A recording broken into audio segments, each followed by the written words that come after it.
Welcome to the program. Nick Denning is back. He joins us for a second conversation on the topic of cybersecurity. He joined us as episode 6 special guests as we explored the fundamental threats posed to our computer systems, our businesses, our governments in cyberspace. And he was our guide for that initial conversation almost a full year ago.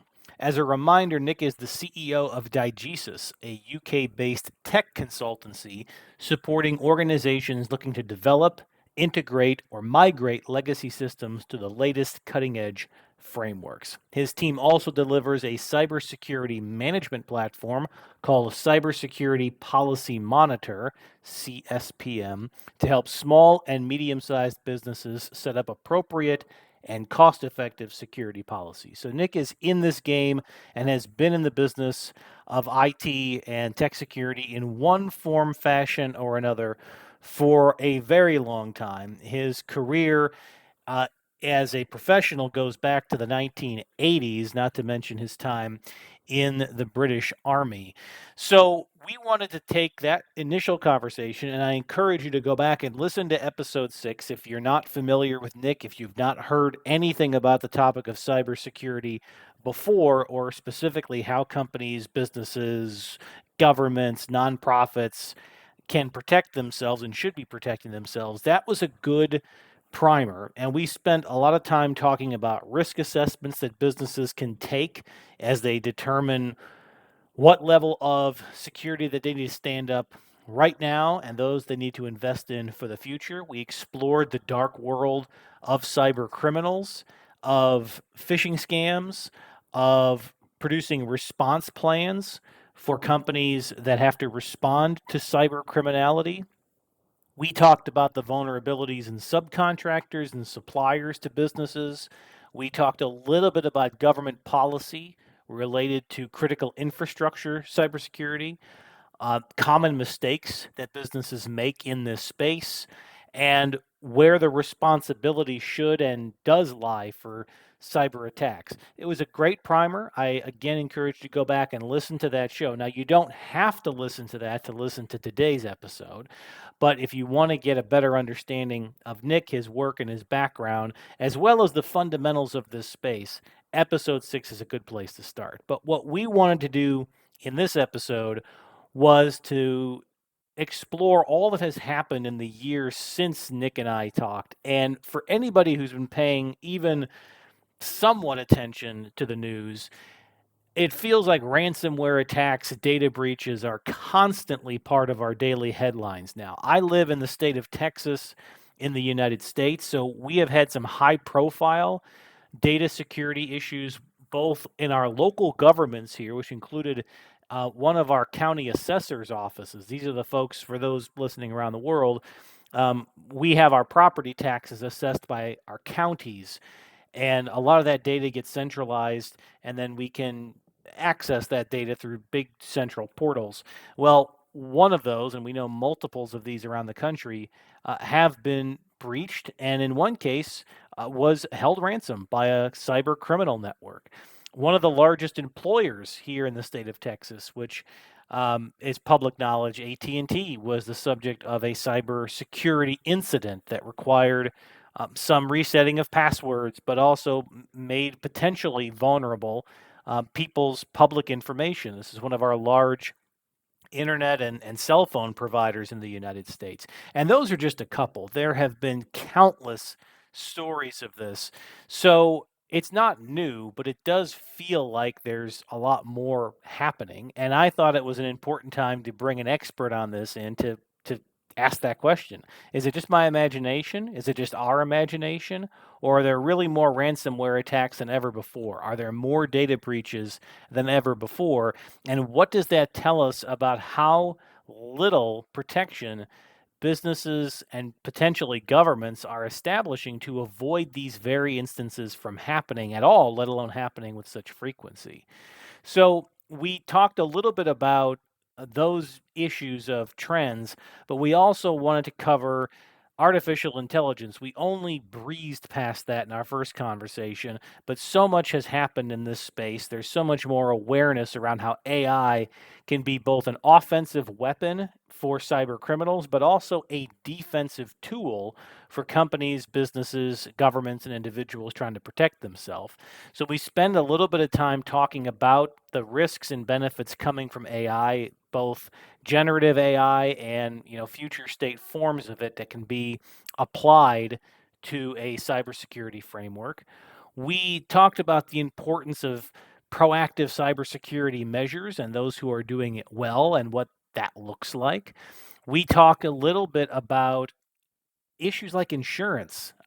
There have been such significant cyber attacks with such huge financial losses, it is getting harder and harder to secure any form of insurance to protect a business in the event of a ransomware attack or other cyber breach.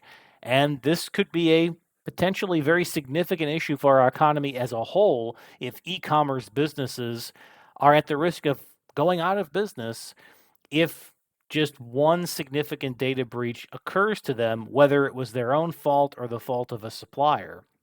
There's a pretty high profile incident here in the US involving our health industry, particularly a health insurance company and a subsidiary of them. One single system was compromised and it affected the entire healthcare experience of at least several 100,000 people, and who knows how many more beyond that, in addition to their doctors who were unable to get payment for some of the claims that they were submitting. So this is critical to the success of these businesses and what happens to them going forward. And then we also spent time in this conversation talking about the cloud, and Nick did a nice job of updating a layperson like me on what that practically means and how moving data into the cloud with one of the large cloud providers adds a layer of security. And when we talked about some of the risks that could come from that, we covered a lot of additional ground on this, but the goal of this episode was to update us on the state of cybersecurity in 2024. We recorded this program in April of that year, and we also felt it was important to update some of those talking points that we had coming out of that episode 6. So, if you have the time, I would encourage you to go back and listen to that program, then come back and listen to this one. But if you're short on time or you just stumbled across the show for the first time, this is as good a place as any to start. We do reset with Nick's background so that we make sure that we bring people back up to speed with him and with where he comes from and what he does. But this interview, we get right into the meat of some of the most complex issues facing businesses, leaders, and individuals. And the reason that we have this topic as a recurring one on this program is because it is one of the big trends of the world. You can't run a business, you can't run a government, you can't run a nonprofit and not be thinking about this.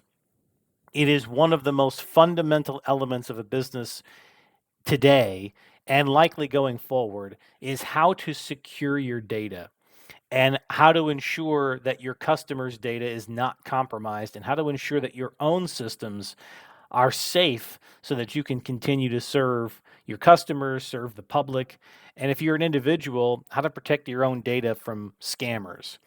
So we had a good discussion. I look forward to hearing your feedback on it. And without any further delay, I present to you my latest conversation with Diegesis CEO, Nick Denning. Nick, welcome back to the program. Thank you very much indeed. Good to be back. So we're recording this in April of 2024, and this particular time in the United States, at least, there have been a series of high-profile ransomware attacks and data breaches with some big-name brand companies in the U.S. So for those listening in the United States, AT&T has been one of the big names. A lot of local governments have seen their websites and the data, tax records, and so forth seized and held ransom and ransomware attacks. And in general, we're just seeing a lot more on an almost weekly weekly basis of household names having to acknowledge that their systems have been breached and that customer data has either been stolen or has been otherwise compromised. So let me begin, Nick, by asking, is it just our imagination, or are there more of these, or are we simply just more aware as a public that these kind of attacks are taking place? So that, as I always hedge, as you know, my previous answer on my previous session, it is difficult to say. However, there has been a continuing and persistent level of increasing level of ransomware attacks. I went to a conference, an insurance conference in London last year, and somebody stood up there and said the whole of the insurance revenue for cybersecurity to the insurance companies was paid out in four big claims. So they massively lost money, and to that extent, and if it's six instead of four, my apologies, my memory might not be quite right, but that's the scale of what's happening. So it is now very difficult to get insurance cover for ransomware in the US because of the scale of claims. We don't, unless one is monitoring all the threat information, and I haven't been perhaps monitoring as closely as I could, I would be reluctant to sit here and give you a definitive answer to that question. What I think we are seeing is increased levels of attack as the tools do get better. What I think we are probably also seeing is that organizations finding it increasingly difficult, increasingly expensive to do the right thing because they've got such a backlog of stuff they haven't done. So if you have kept your equipment up to date, if you've got to Windows 11 already, if you've replaced all your 2008 or 2012 servers, then you should be in a pretty good place. So we've seen anecdotally perhaps stories of organizations that are still on very, very old tech that is unsupported, and therefore they're just more vulnerable because they are unable to patch. Now, whether the sophistication of the attackers is truly getting better and better and better, or whether it is just those Microsoft updates and the rate at which we have to change because to keep up to address the vulnerabilities as they are found mean people are falling far further and further behind. I'm afraid I don't know. We do see a much greater awareness over here of the threat, and so people are now here in the UK starting to do a lot more in terms of awareness training. They're doing a lot more in terms of penetration testing. So every company that I know of that is a proper company now does have a program of this sort of testing. The the use I probably mentioned last time, we have an organization called IASME, and IASME advances and offers a security framework which is essentially a GCHQ standard, buffered by our NCSC, to give separation from all all those sorts of organisations demand. So it's essentially a GCHQ sponsored standard brought to the commercial market by IASME, and that we are seeing is getting more and more stringent. But the things you've got to do are actually very easy. So one of the things that's come in just recently is two-factor authentication, and now pretty much every single solution has to have two-factor authentication on it. You fail the standard if if the solutions you're using, the cloud solutions you're using, are not incorporating these technologies. Now, the very fact that you've got to have your mobile and you've got to do two-factor authentication on practically every cloud platform that you use is really heightening sense of awareness of what we've got or the challenges. So um, so I think that awareness, certainly over in the UK, I think awareness is much better, and therefore they're starting to become a. I suspect what's also happening is that now in the old days the appetite to cover up was pretty significant, and we know of people who had their own did a cover up and wouldn't admit. Now you can buy a utility which will go and search your data for your data on the dark web. It's been around; they've been around for a long time, but they're becoming economically useful. So now, if you see your data on the dark web, then you know you've been hacked. Sure, presumably other people can also see your data on the dark web and therefore know you've been hacked. And so the reputational risk of being found out increases. Um, when we're looking at our vulnerabilities, though, it's the ransomware that we can see that stops your business in its tracks. It's the downstream bit of being attacked and having your data stolen that damages your reputation and causes you to be dead in a year. Whereas the ransomware, if you cannot get your data back, you're dead in a week. And so I think I think people are realizing the threats that they face, and are starting to put reasonable measures in to protect against those. So let's talk about the ransomware piece for a moment. Two parts of that. So one, you mentioned earlier the insurance losses could be catastrophic for the insurers, and so they may be backing away from that. Can you give us a little more detail on, is that a viable market? I mean, it sounds like if four to six claims in a year can put an insurer effectively in the red. The whole market, the whole US cybersecurity market, not just in one insurer, the whole market. Sorry, I So, interrupted you. so no, this is extremely helpful, because if you're a business that at some point literally may not be able to get insurance for this, but it is a catastrophic loss to your business, this feels existential. So let's dwell on that for a moment. If you're a business owner, you know you have proprietary sensitive user data on your platforms, and you cannot procure insurance for your business. What do you do? How do you stay in business? So what you do is you actually take the matter seriously.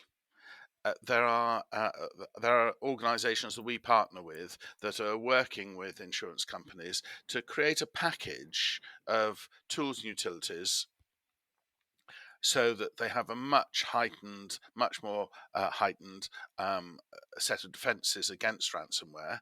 And after all, ransomware is relatively simple. Most of the or typically the ransomware attacks occur because you've got an individual who's got his laptop or their laptop. They've logged in. They are still the administrator on their laptop, but they don't realize they're administrator because if you're a small business, so you carry on using it and you're administrator, and if you accidentally click on the wrong thing, then anything can get onto your laptop.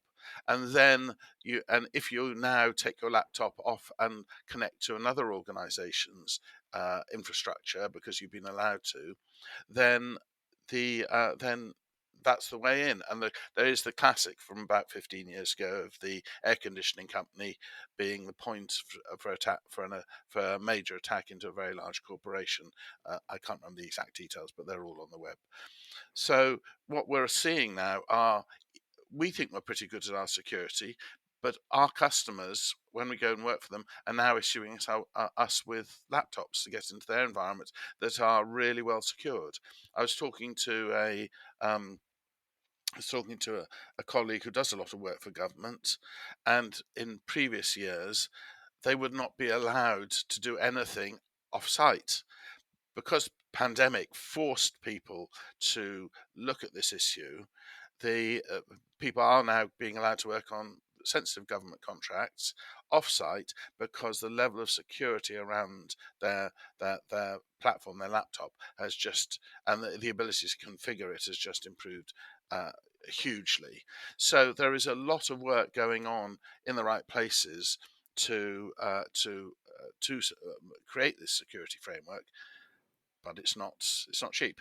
There was one case here, and I don't have I'm going to probably misstate some of the facts of this, but the key was that the main company who was affected by the ransomware attack, it was their supplier, or I suppose a partner in their supply chain, that was actually compromised. And because their systems had to be taken offline to isolate and identify the threat within their system, it affected the entire supply chain up and down. The effect of this here in the US was people who relied on this insurance company to get their prescription medication, the systems were completely offline. You'd go to the pharmacy, they'd normally fill it, and off you go, but they couldn't interact with this system that verified your insurance. So this had a huge and practical implication on people's lives, but the primary insurer that's on the name of your card, you experienced it as an issue with them, but it was actually one of their suppliers that was the core problem. So as you're a business owner that not only has to account for your own security apparatus, you also have to account for everybody in your supply chain who links into you. Now, when we're talking about insurance, let's say, I'm assuming each company had its own insurance. I assume the company that was attacked could potentially file a claim, but the main company, I don't think, can, for the damages they incurred in a secondary way. So, how do you think about that as a company that has maybe 6 or 7 core suppliers, each of whom may have varying degrees of cybersecurity protections in place? But if any one of them has an impact, it directly affects your business, your customers, and ultimately your profitability. Is there a secondary insurance of some kind? Does core business insurance cover any of that? So it used to, but it is very quickly being removed from it because it would just be untenable. Mm-hmm. So it is. So all of this cyber stuff is being removed from general business continuity, and it's being moved into a cyber policy. So, but for exactly that reason, the the thing that is really interesting about that is that if we're looking at general risk, general business risk, and general cyber risk, the one of the things that one has to look at and to say is if is what is the cost of carrying out this particular business function, and what is the cost of protecting that business function with to make sure I've got the appropriate cybersecurity in place, and is it still worth it? Should I actually withdraw from delivering that business function? And there are a lot of very old systems out there that were not designed with security in mind. So we can protect them by at the network level, but it's a challenge, and it's a challenge particularly when you'd have to allow other people to connect in. So one of the way one of the siren calls, let's say, is get systems out of your own office and into AWS or Azure or Google Cloud Platform. And AWS are the ones we have been working, whose platform we've been working on most. I'm not saying the others are. I won't pass any comment on whether the others are better or worse, but AWS spend a huge amount of time on security. So, quite frankly, they invest so much in security that any systems we put on AWS that essentially follow a standard are likely to be more secure than anything we can design for a much lower cost. So we'll talk about the cloud in a moment. Let me turn to the topic of artificial intelligence, generative AI in particular, which has become part of the public conversation over the last year or so. And increasingly, it seems to be making its way into more of the cybersecurity conversation, because any tool like this that can help somebody be productive can also help a criminal be more efficient. So last time we spent a lot of time talking about the simplest of phishing attacks and how easy it is for anybody who puts their mind to it to put a relatively easy fraud together that allows you to click on something you shouldn't have clicked on and you've compromised your systems. I would imagine that AI just makes this worse, and that generative AI will make it worse because it'll make it easier to find those scams that trick the most people. In your industry and those that you're consulting, and even at the governmental level, what's the conversation like about how AI or generative AI is evolving the threat landscape? And on the counter side of that, are you optimistic that these tools will actually make the cyber defense side of this equation equally up to the challenge? So I I'm probably not the best person to talk about this. I'm more involved at the moment in the basics of running normal businesses. But the insights I think I get, I think are as follows. So ChatGPT last November essentially put generative AI in the hands of every citizen, for better or worse. Some of the stuff that it produces is utter rubbish. I had a very disappointed and upset employee who was arguing with me about our option scheme, and he was saying we have an EMI option scheme for staff. It was particularly painful because he started saying it was a scam, it was outrageous, we were not treating people fairly, blah blah blah blah blah.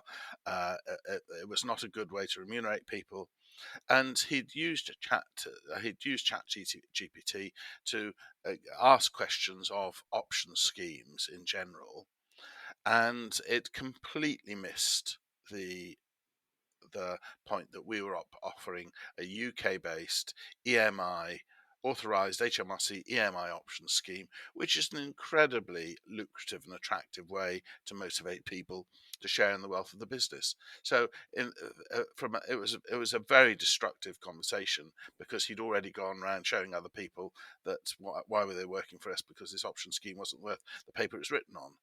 Which it's a simple example. It's a simple example of a huge misunderstanding about and poor results coming out of generative AI. What we are also seeing is an acknowledgement, a realization that the ChatGPT model means you take your data to the cloud and you give your data away into that environment. That was immediately realised. So there was a fundamental flaw there, and I think it was last November when we had one of our mini budgets. I can't quite remember when it was. The government announced that they were putting uh, a large amount of money. I can't remember how many millions, but a large amount of money into building a UK chat GPT or generative AI platform that would be available to UK organisations to keep the data on in the UK. However, what we're also seeing are organisations like AWS, and sorry, I'm not a preacher for AWS. It's just the one I have more familiarity with. What they're doing is they're taking their models and they're providing the models, and they then allow you to take their models and bring it to your data, so you do not give your data up outside your organization.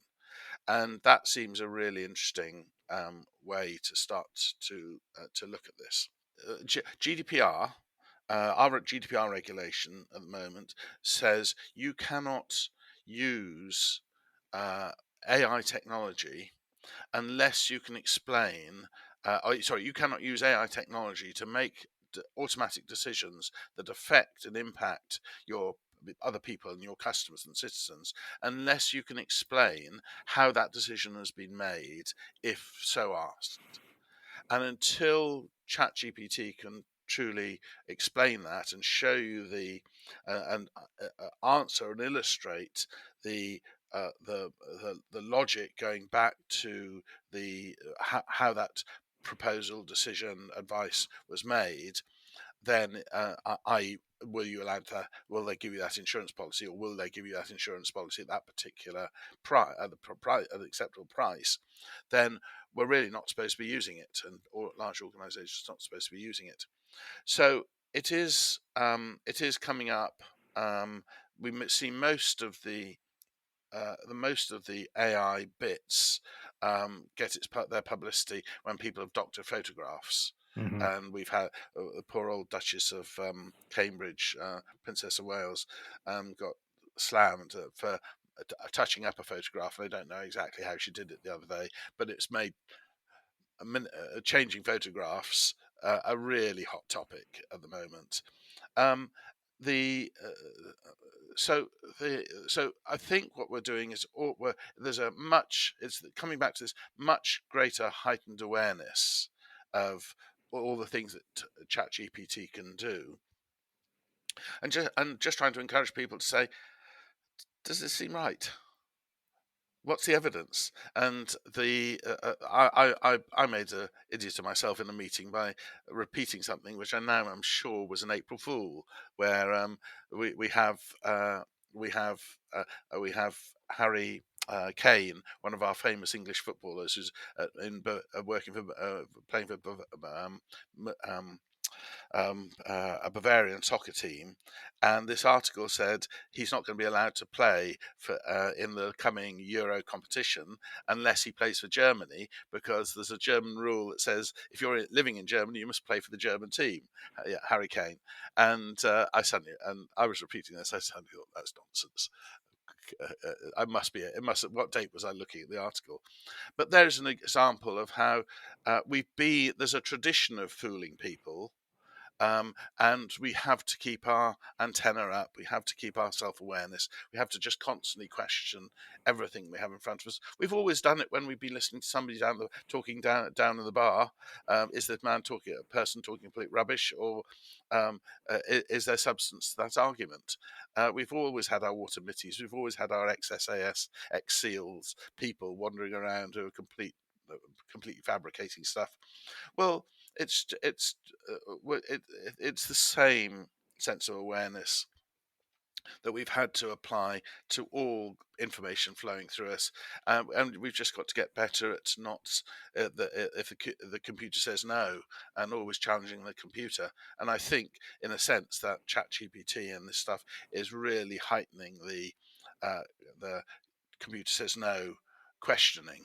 The other area that's really starting to come up down the pipe here at the moment is the initiative in the UK to stop all children under a particular age having a smartphone. And there's a gathering weight of public opinion to say no children should have smartphones in school, no children under the age of 16 should have smartphones, because of the huge number of people who have been served through all the AI algorithms pictures of beheadings and suicide, and we've had far too many young people killing themselves, committing suicide, because they've been served this stuff up through AI. So each of these different touch points in different parts of the terrain, I think, are just raising this awareness. However, if we look back at how could we use AI to be for good, for defence, then we've always known that if the computer does boring things really, really quickly, and so if we can get the AI components to do that really boring stuff really quickly, and make the associations that we could make as well, but are just really time consuming, and start to deliver uh, alerts where we can always drill down into what was the cause. This is happening over here, that's happening over there, the other's happening over here, and the computer thinks these are the most interesting ones to go and have a look at. Then I think there is work going on there all the time, but that work's been going on for years. Predictive analytics, natural language parsing, uh, all of these types of technologies focusing on particular problems, of which cyber is one of them. So to tie these two topics together of artificial intelligence and also the general topic of ransomware, companies do not generally publicly acknowledge if they've paid the ransom. However, those who get back online relatively quickly or in short order, there's a strong assumption that they either paid the full ransom, part of the ransom, negotiate something. How would you advise businesses to start thinking about this, about when you basically have no choice but to pay the ransom to get your data back, and when it's worth holding out, working with a security company to see if you can avoid paying? So, really good question. My personal opinion is that the initiatives going on at the moment to outlaw paying ransomware fines is the right way to go. So it should be a crime because it's that gives the oxygen to the cyber criminals. And the other aspect of it is that it's perfectly possible to protect your data. So, for instance, if you store your data in immutable backups which record each change, then if you suddenly start to lose everything and all gets encrypted, you can go back to the stage before it starts to get encrypted and recover it from there. So they're perfectly reasonable mechanisms for protecting your data, so that you don't so that you can always recover from a backup. So there is no need to be a victim of ransomware if you take appropriate precautions. And if that Is there any sorry. is there any data out there that even anecdotally about how often ransoms are paid? I'm sorry, I haven't seen any. Okay, I haven't either. I'm curious, and I think that would be a very telling. It's got to be a decent number, right? Because if this wasn't lucrative, we wouldn't see cyber criminals engaging in it as frequently as they do. I'm also curious from your view on companies that are being proactive and are doing everything that you're talking about. What would you say is the best in class set of, let's call them fundamental protections that any business of any size, at the minimum, should be taking, has no excuse not to be taking, and perhaps isn't particularly cost or resource intensive? So I would point you straight back to the Cyber Essentials framework that IASME publish. Cyber Essentials is a framework that is UK based, and because it's supported by a government, they can only issue certificates to UK businesses or foreign businesses aiming to do business in the UK.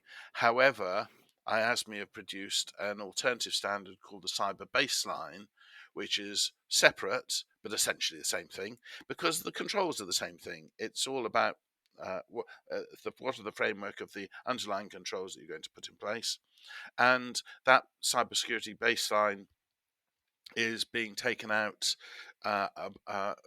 abroad. So there's a big piece of work, I think, in the Bahamas going on at the moment, to where the the government in the Bahamas is adopting cyber baseline, and it's a standard that we can take out.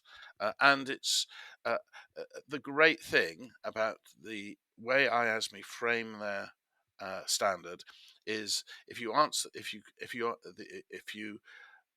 no to the question, you fail. If you answer yes to the question, you pass. And the questions are so phrased that any reasonable system administrator will understand the question in the first place. So a business who has very little level of technical IT technical knowledge uh, needs support, but they need support anyway. Uh, uh, so uh, so uh, that's where it seems really sensible to start.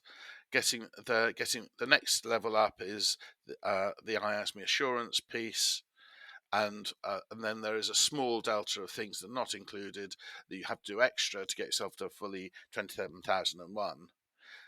The issue is that too many people don't do it because it's such a weight of work to do, and so they just put the whole thing off. And the great thing about Cyber Essentials is that it's an easy place to start, and then you can progressively move up the curve.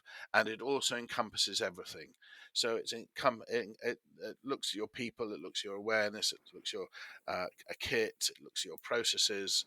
Uh, you can just go to the IASME site, www.iasme.co.uk, and it's all there, and you can download all the questions. Uh, Obviously, there are things that are different. So if you're doing credit cards, you need the specific controls related to credit cards around the PCI standard. If you're dealing with medical data, then uh, the HIPAA standard in the US is very widely used, and because America has so many more small doctors practices than we do in the UK, the that seems pretty well, getting pretty well adopted, whereas our NHS had their one standard. So let's shift to a topic you brought up earlier, which is the cloud.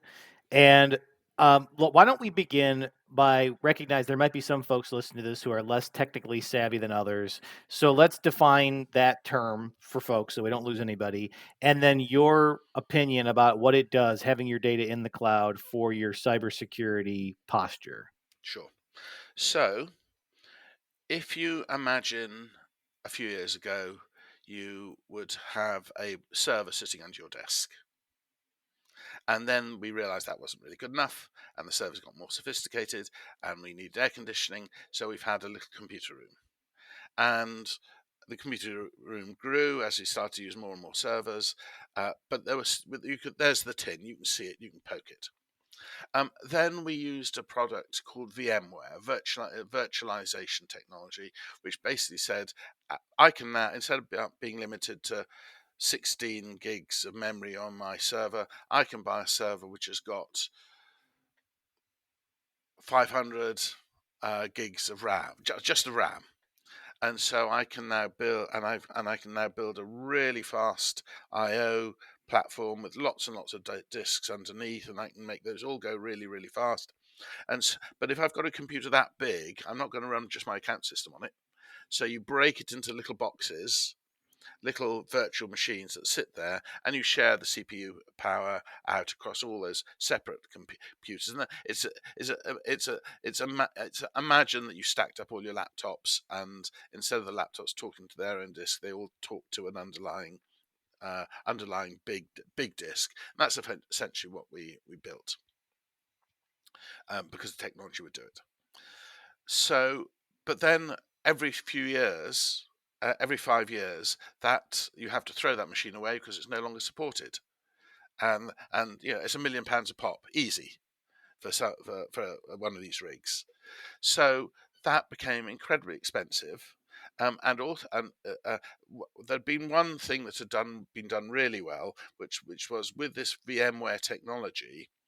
If you had a bit of a £1 million box and it was getting a bit long in the tooth, and you bought another £1 million box that was double the power and all the rest of it, you could just copy these machines over and they would be running in the new box. So all that migration from AIX to Solaris to Linux to Windows, years to move a system over, that all went away. That was really great, but it's still all inside your organization, and people focus on the applications and they don't know about the security. So imagine now that your company's been in business and it's got hundreds of computers and all these VMware installations in this data center and that data center and this computer room and that computer room, and a load in the basement vulnerable to flooding, and a load up on the top floor vulnerable to an explosion and the glass and all that sort of stuff. So imagine that you could now go to an organization and just say, I want to move all these little virtual machines, all these computers, and I want to move them into your environment, and you will choose. You, AWS, will choose where it's going to be. You will be doing the consumption planning. You will be seeing how much memory you need, how many more computers you need. You'll be moving my machine around the place. You'll be, and now, because you've got so many of these things, you will be determining that I can have that you want to sell me a disk that will do 30,000 IOs a second. When I first started, we were doing about 30 IOs a second on a system. 30,000 IOs on some of this incredibly powerful hardware. So what we're doing is effectively there's this huge barrier, and we are allowed paths through that barrier with very high levels of security into our own little zone, where we can put our and then subsequently build from scratch our new computers, and the cloud organizations will provide all the security so nobody else can get in there. Or let me rephrase it: they will provide all the security framework, which, if we follow it, will make sure nobody else can get in there. They actually define templates about how you build platforms, so we don't have to learn how to do all of that.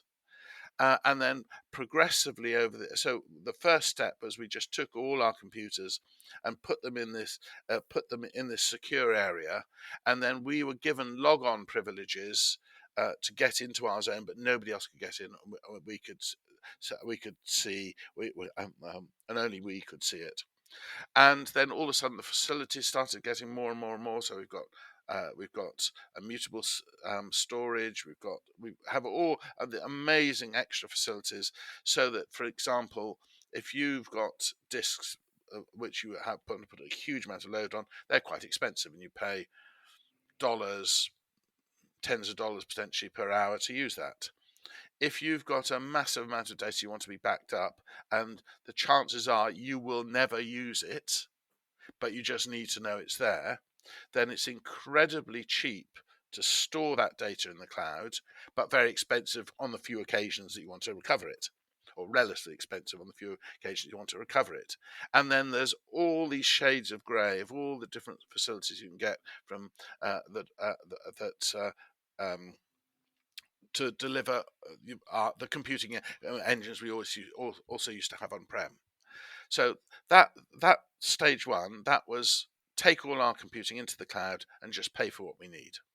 What has now happened is that all the databases that we used, uh, uh, the messaging queues that we use, the security vaults that we use, instead of having to build those ourselves in these environments, now the cloud providers are providing those engines, and they will maintain them for us. So if I want a database that's non-stop, I don't have to install Oracle. I don't have to work out where my replication is going to go, how many replication platforms I need. I just say I need a database at this level of reliability, from practically non-stop, fully protected, fully secure, down to something which even might get deleted anytime soon, sometime if the cloud provider wanted the space back, and everything in between. And so now the access to the power and reduction in the level of skills to deliver that power, or to deliver that capability, actually that's not true. That the giving us access to more capability using the same skills is possible, and therefore we reduce the cost of computing. We change the profile of computing, so we're in more control. So we can either use it in there's a phrase, elastic computing. So you buy what you need, and then we can also buy services rather than just buy the computing space. So that's had quite a profound effect, but one has to be careful. If one has a computing engine that is going to be bashing away 100% utilization forever and ever and ever until it finally expires, then that platform is actually very expensive on the cloud. So the cloud is incredibly good value for machines that are dramatically underutilized. So what we've had is this journey from computers in our office to computers in our own data centers to computers in the cloud, that has the opportunity to save a significant amount of money where our resources were underutilized, uh, but most important of all, to dramatically improve the level of security, because somebody else is providing so much of these services for us, in particular including security. So it's basically, if a layman just thinks about it as having a computer in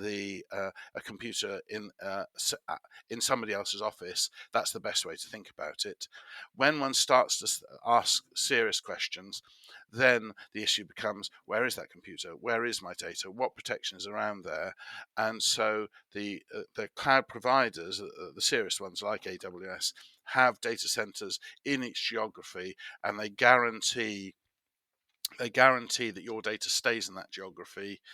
All of that is visible, even though you can never go into the cloud center to see your data, because you would be a risk to everybody else.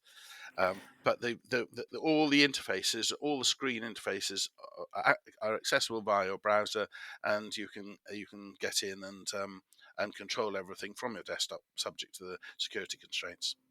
So this might be a naive question from somebody who doesn't understand how all data could be potentially accessed in a illegal way.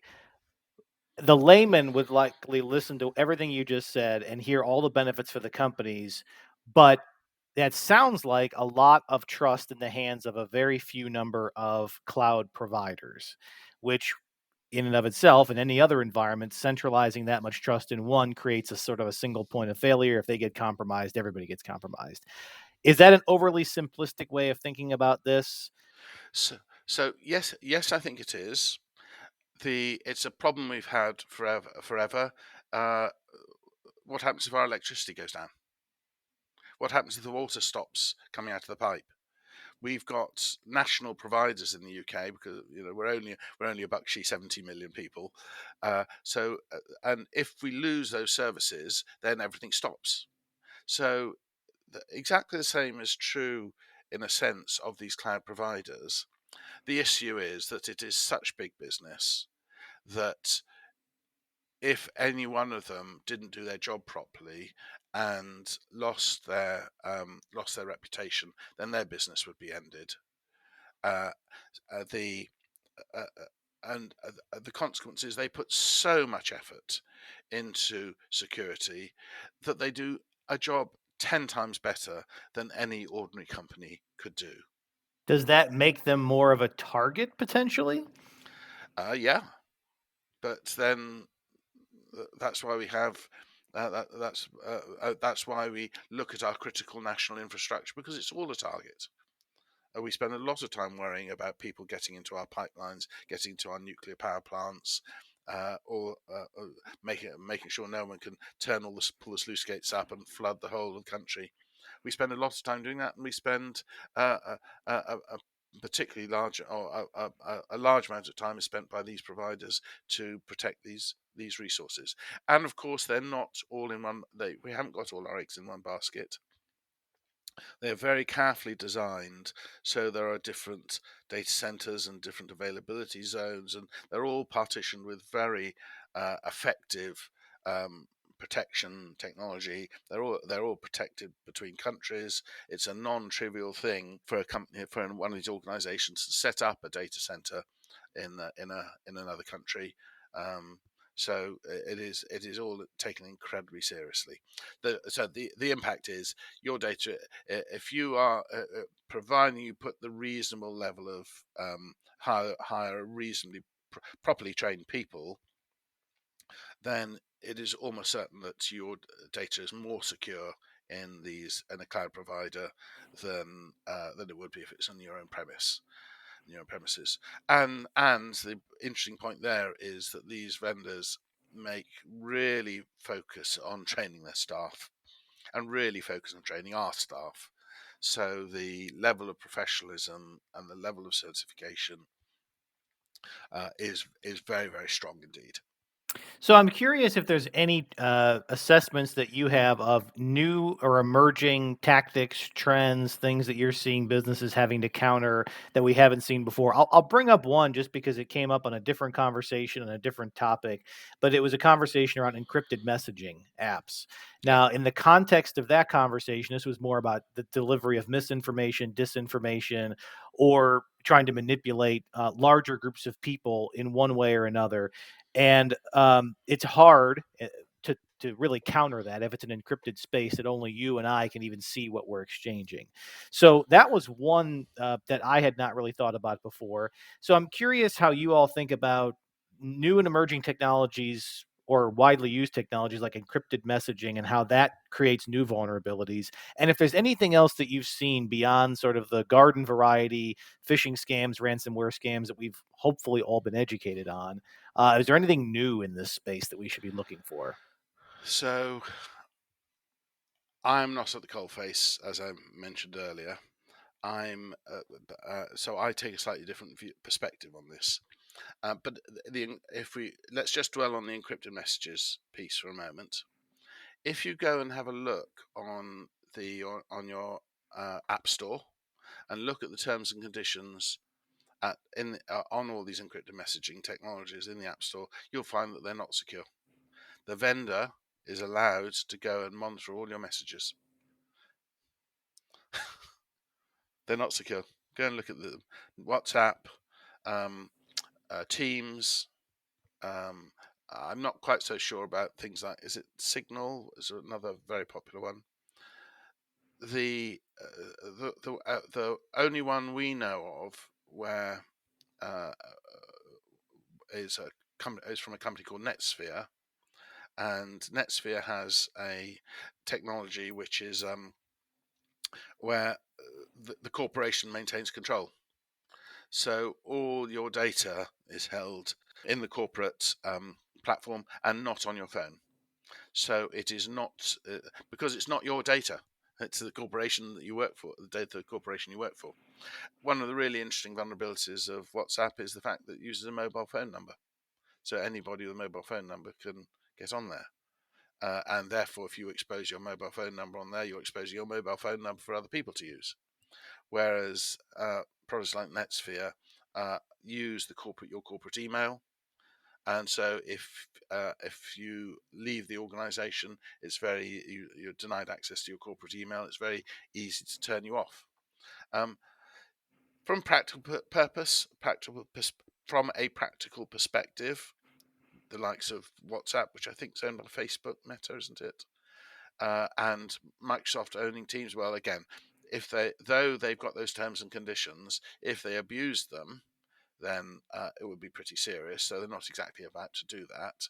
So there's a little bit of a sales game between the likes of NetSphere and the others. It's unlikely to happen because of reputational issues. But the very fact that you can store all your messages on your phone and then you give them to a journalist who's going to write your autobiography, and then she releases all of the naughty things that have been going on, that brought down our politician Matt Hancock, who was the health secretary during the pandemic and has been completely ridiculed as a consequence of him stupidly handing over all his WhatsApp messages. Then you've got the people who delete all their WhatsApp messages because I was told to do so. Our Scottish parliamentarians who've recently resigned have all been hauled over the coals because they were delete. And when the whole point about when you're in government is you have a civil servant who's maintaining notes of all your meetings because should be on the public record. So the use of these technologies is circumventing the very effective controls we've had in our countries for years to protect our citizens.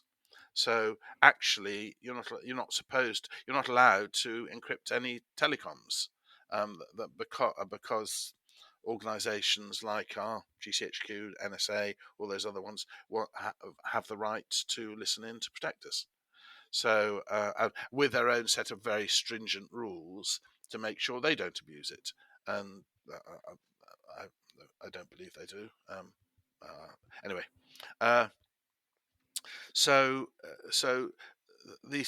there's more abuse of these technologies that seem great, seem to be help privacy, protecting you.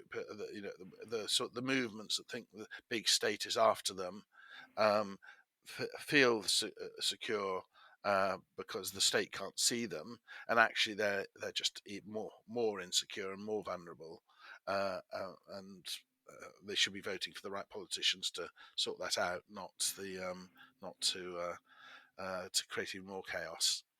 So the messaging piece is another example of creating more vulnerabilities, and be careful what you wish for. In terms of things that are new, I actually go completely opposite way. What I'm looking at now is not what's new, what's brilliant, what's the next best thing, what's the next software salesman's snake oil. Everybody's got that. I've got to have something new to sell. What I'm want to get people to focus on is where is the weakest link. There is no point having all this massive technology if you've got a vulnerability over here and everybody can walk around the thing you've got. So how do you locate the weakest link? and how do you then address that weakest link, and then go look for the next one, and then look for the next one, and then look for the next one. And I think you remember my 2-foot wall, 4-foot wall, 8-foot wall. Well, this topic is just another way of reinforcing that model of get all good all-round protection at a known level, so you know what your risks are and you know how well protected you are, rather than thinking you're invulnerable and actually having a huge hole somewhere that everybody else can see. How do you think about when you're advising somebody who's coming to you maybe as a novice in this space, but they have critical data, they're trying to protect it, and they're trying to strike the balance between making it relatively easy to do your job as an everyday employee. So they want to enable you to work remotely, they want to enable you to be able to do some things from your mobile device. But their gut feeling would be, I want everything in house. I want everything on a corporate laptop. I want everything where I can see it. How do you strike the balance between ease of just doing your day job for any employee and the level of security that you really would prefer to have in any instance to just eliminate those individual level vulnerabilities? So the I've been trying to help people answer that question for a long time, and I'm getting to the point now where it's not worth my while doing it. At the old phrase, it takes as much time to sell one can of Coke as it does to sell 1,000 cans of Coke. Uh, if until people have the appetite and want to make a difference, all of us just the level of suspicion and of anybody who's selling just makes you it makes it very difficult to want to persevere with less mature people, um, and that's a cop out. And actually, we do want to make a difference to those people. So what we're doing is with our cybersecurity platform, and it's a long and hard journey, and I hope it pays off in the end.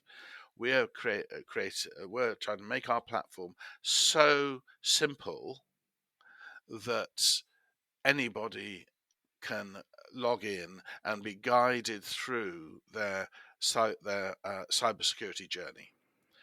So, trying to accept that some people have a capability maturity of 0. So, how can we get them up to a capability maturity of 1? Or then from 1 to 2, and then up to the top level of capability maturity 5. I think is the normal acknowledged top level. And so that's the only way we can see how to do it, as a that you can't afford to make it a consultancy exercise. So because but until customers realize, they don't realize. um, so if we can get our platform, and we now have competitors, there are other people trying to do a very similar thing. So if a naive customer can be directed towards a simple platform that help them get going, and help them with this set of IASME tasks, and I keep coming back to it, Cyber Essentials tasks of the people, the hardware, the network, the training, uh, the instant management, the preparation, each of these subject areas. How do we help people to do a little bit in each box, and then progressively realize what they're doing, or realize the value of what they're doing, and therefore it's worth spending more. And one of the key things here is monitoring. Um, Unless somebody can see the value of the technology they've deployed, then why would they do any more?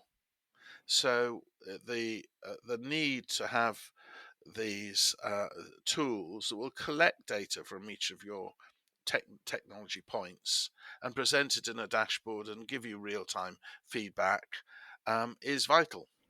And there again, the problem is that many of the companies that survived are the companies where the technology is quite expensive. Therefore, it's typically picked up by the very large companies, and therefore you can't destroy your market by cutting a price to give it to a mom and pop store. So it remains at the 100 grand a year, £1 million a year for your SOC, and and there is the challenge. And I think for me, the only way that this is going to move forward is firstly government regulation saying, actually, do you know what? If you are not Cyber Essentials certified, and in fact, Cyber Essentials isn't good enough now because we know everybody's lying with their returns, so you've actually got to have an audit. So it's Cyber Essentials Plus, CE Plus. So unless you've got CE Plus, do you know what? You can't do business with us, and that will galvanize people. And then the other aspect of it is the waste of everybody trying to do it differently when they're in the same market. So how could all the people in a particular trade body who all have roughly the same problem actually share their knowledge, because this is dealing with the hygiene factors of being in business, not with the motivating factors that address their competitiveness. So it would seem to make sense that if everybody can reduce the cost of their hygiene factors and have a common framework, and have centres of excellence within their team. So for our doctors, for instance, why not get our British Medical Association to sponsor something like this? Uh, Greengrocers, or any particular industry group, almost all have trade associations. So getting a trade association to do the old building society thing, let's build a house that everybody contributes to, and therefore we can once we built a house, and if we can do it in the cloud, now we've got a template, and we can punch that template out for everybody.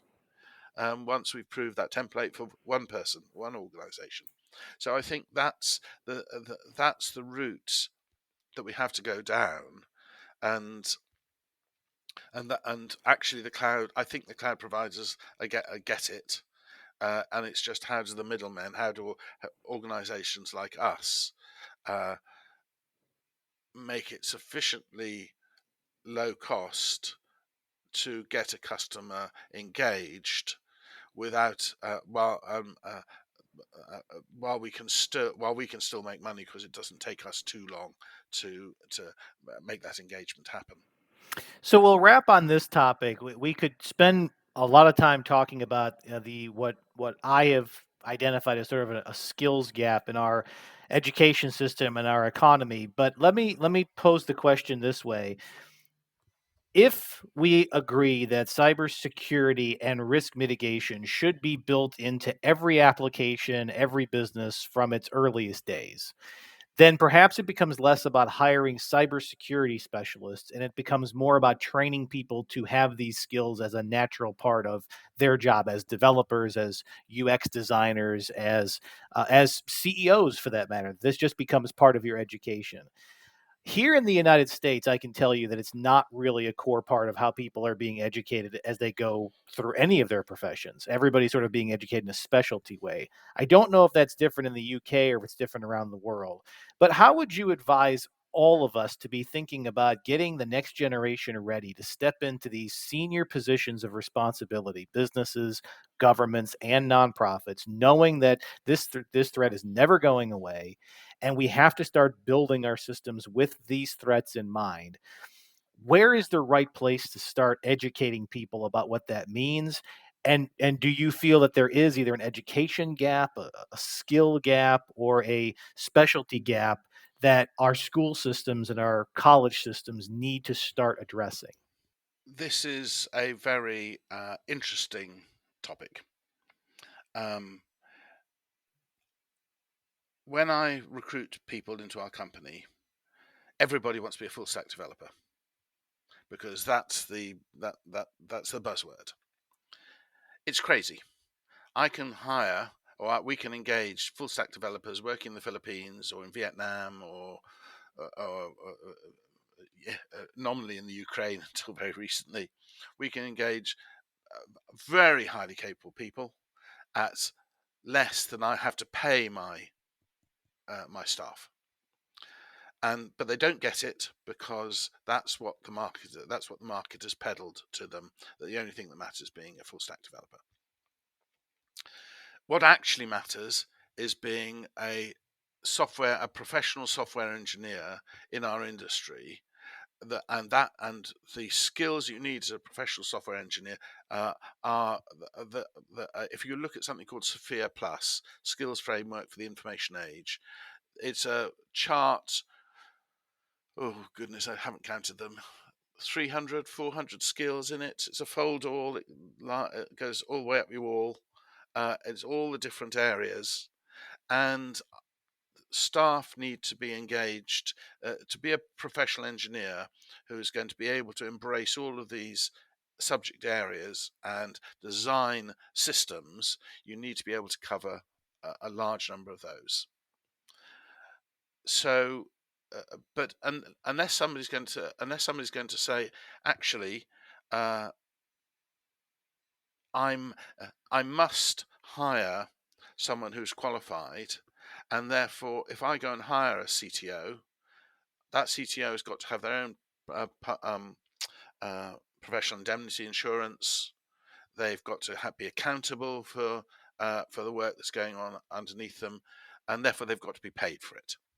Now, at the moment, if you're a chairman of a quoted company and you hire an accountant who's not a chartered accountant, and it all goes wrong, you would be taken to the cleaners. You never work in the city again or in the finance sector again. Yet, strange enough, we have loads of failed IT systems, and no one. Oh, well, they always fail. Well, they fail because they don't have a concept of professionalism all the way down the curve, and they don't have the concept of professionalism because they don't pay people enough, and they don't hold them accountable because they paid them enough to be accountable. Until we start to move in that direction, we'll continue with this cherry picking of skills. I want to be one of those. I want to be one of those, and without the overall framework of skills to allow you to do the job properly.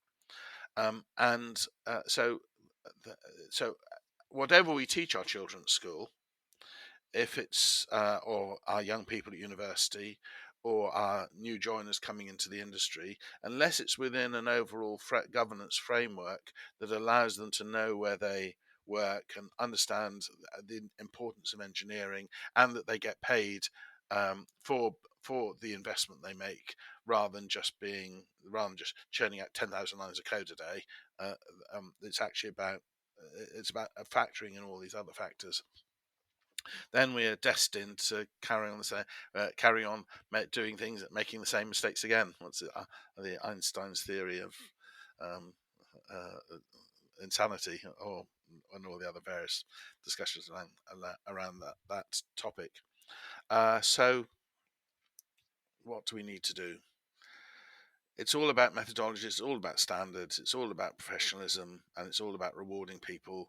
It's all about being able to measure people's performance and reward people for great performance, and not just for years served. And if you can do that, then we'd create a professional industry. Now, there's some other things I think are really interesting, and I think government does have a place to play. Um, Particularly in the cybersecurity arena, uh, the, if the Russians had done as much damage to us over the last few years with kinetic weapons lobbed into our country, rather than the damage they've done with cyber attacks, um, we'd have been at war long. We'd have been in a kinetic war long ago. So we're just not. So we need to take our cyber. We need to put our cybersecurity onto a war footing, essentially. And so, it's a bit like I don't know very much about the detail of how the Israelis work, but I think I get the sense that there are a lot of Israeli companies that develop their excellent technology because they're at war, and cyber is an existential threat to them. And when you see the speed at which the Estonians, sorry, not the Estonians, the Ukrainians are turning around new capability, we take 5 years to not deliver a new radio system, and the Ukrainians are only a month ahead of the Russians. So we need to move at pace, but we need to do it securely. Where in a place like the Falklands in Iraq, we had a model of urgent operational requirements, and an urgent operational requirement would go out: we need this now, we need it yesterday.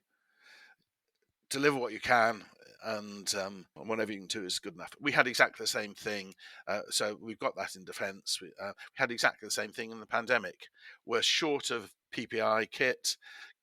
Get us what you can get, and now we're clearing up all the mess and carrying on paying for all the stuff that then got thrown away because it wasn't to the right standard.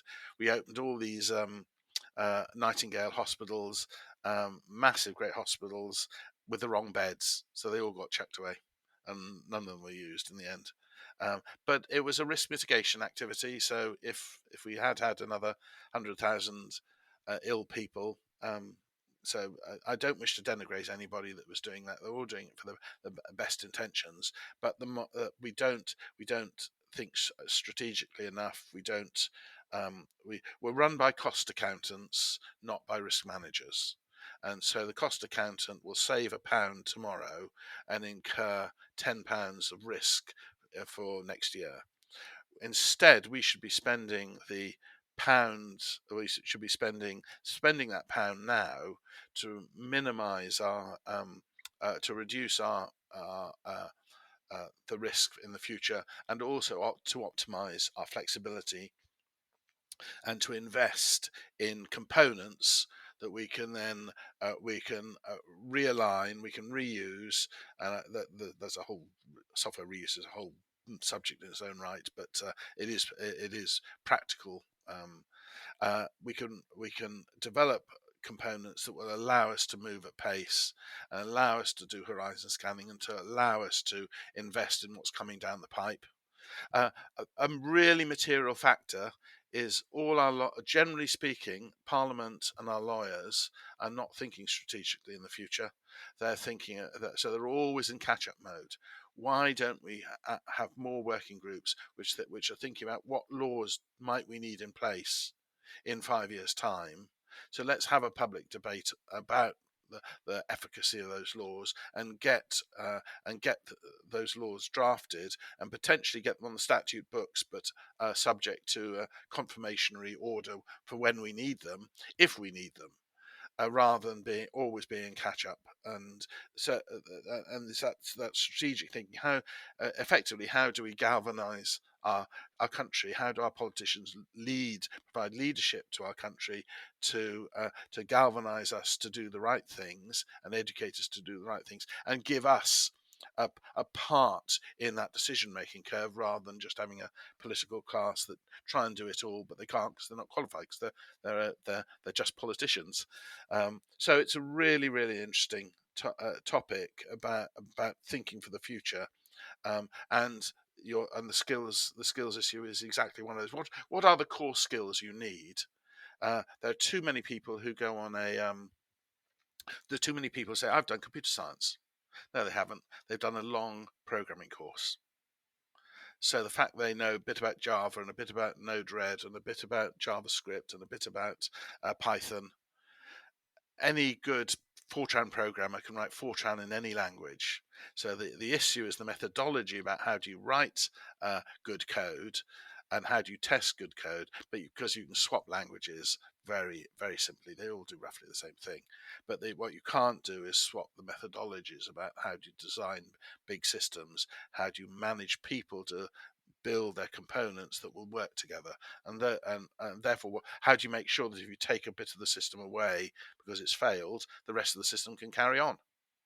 Your point, to your point earlier, if that system fails, we need everything else to be able to carry on. So, do we have rules-based systems which say, if this wasn't available, I've got a rule which is 80% accurate in terms of my credit rating, and therefore whether I will allow that transaction to go through, and I will rely on that if that bit is taken down. Except does somebody deliberately take that down because they know what your rules are, and therefore they get it and subvert it once they take it? So you've got to be very careful what you wish for.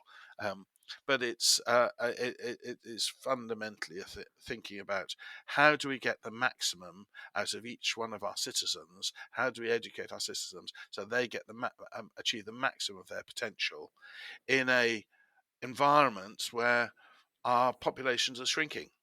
So if we have to go for enabling our citizens, we have to go for enhancing their productivity to create more wealth to pay for the pensions of my generation.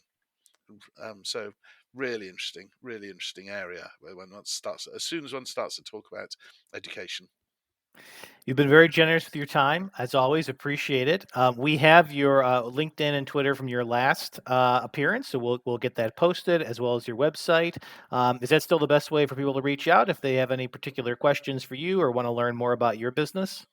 Yeah, absolutely. Our website is a great place, and if you're happy to put on our Policy Monitor website as well, I've got Diegesis.co.uk and PolicyMonitor.co.uk. I don't know if you recall, but Policy Monitor is where we do all our consulting, and is the brand we do all our consulting through. And Diegesis is the brand we do our consulting through, and Policy Monitor is the brand we sell our platform through. Perfect. Nick, thank you again for taking time to join us. Brian, it's always good fun. I so enjoy it. Sometimes wish I was a little bit terser, but there we go. Thank you. My pleasure. Speak soon.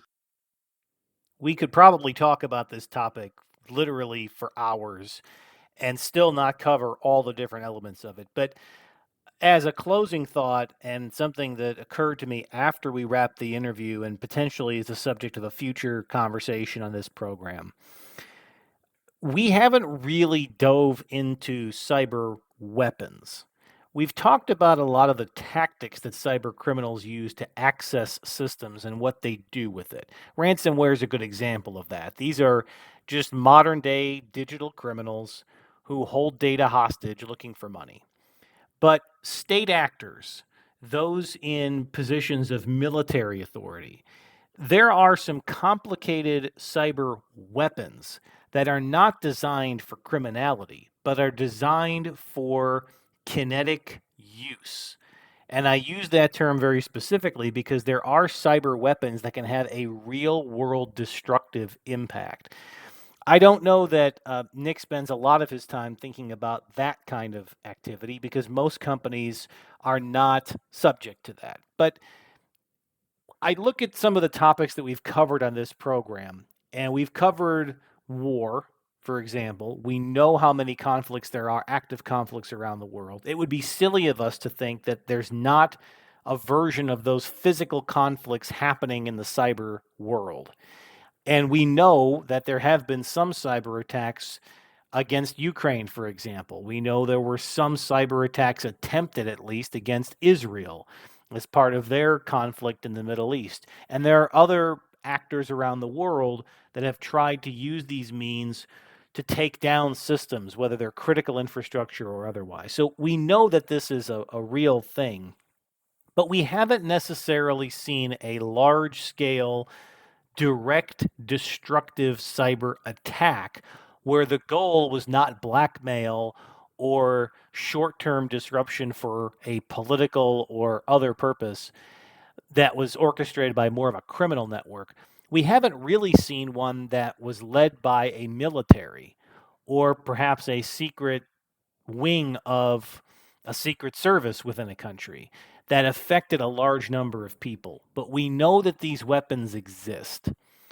I have a concern that these type of cyber weapons, whose only purpose is destruction, not to seize your data and release it on the dark web or to try to commit fraud, but truly to take down an entire hospital system's network permanently, to take down an entire city's electric grid permanently, to take down a water filtration plant's ability to control the flow of water through its system permanently, or even more sinister, to have a cyber attack against a nuclear power plant that could cause it to malfunction and, God forbid, have some sort of terrible disaster. And there's probably 25,000 other iterations of this you can think of. The point is, we know that some of this technology exists. We know some governments have worked on it. But what happens if it falls into the hands of criminal actors who then act on behalf of a cause or a state? What happens if it falls into the hands of activist groups who decide to use it for their own purpose without a state sanctioned authority to do so, without even permission from a host country to engage in this activity? I simply put this in your minds as something to further think about as we see if we can find additional guests to talk to about that topic. But I will say it's hard because it's probably classified. Most of that technology is so powerful, potent, and potentially destructive. There are very few people who'd either be authorized or willing to talk about it on air. We're going to see what we can do to learn more about it, but I encourage you to ask those questions. And as you engage with any cybersecurity expert on your own behalf or on the behalf of your business, I encourage you to consider these deeper questions. How do we, our company, our business, our nonprofit, how do we fit into the larger community that might one day be threatened by an adversary of the country that we live in? These are the kinds of thoughts that a community of curious minds comes up with. And my mind is as curious as anyone's, but I want to hear from you. If you would like to get in touch with me, the easiest way to do so directly is through email at info at brianjmatos.com. But you can also visit my website, brianjmatos.com, and find links to my social media channels. I'm available on all of them. I check Facebook, X, Instagram regularly, and absolutely subscribe to my YouTube channel, where we intend to put some exclusive short form content, short form clips up, both of previous episodes, new episodes, and some of my own personal thoughts and observations. And I look forward to having thought provoking conversations and discussions on all of these platforms. And of course, this is a podcast, so we want you to subscribe to it wherever you get your podcasts: Apple Podcasts, Spotify, iHeartRadio, the Odyssey app, the iHeartRadio app, Amazon Music, Libsyn, and pretty much any place that has a podcast. We have our show available for subscription anytime, anywhere. Subscribe, be the first to get these full episodes. And again, follow that YouTube channel so you can be the first when those episodes air. You can be notified. But you can also find exclusive content, shorter form content. If you want to share this community with others who are new to it, perhaps one of the shorter clips will be a good introduction for them. Thank you, as always, for listening to this program. We look forward to talking to you again in the next episode. And until then, I hope you will all continue to stay curious.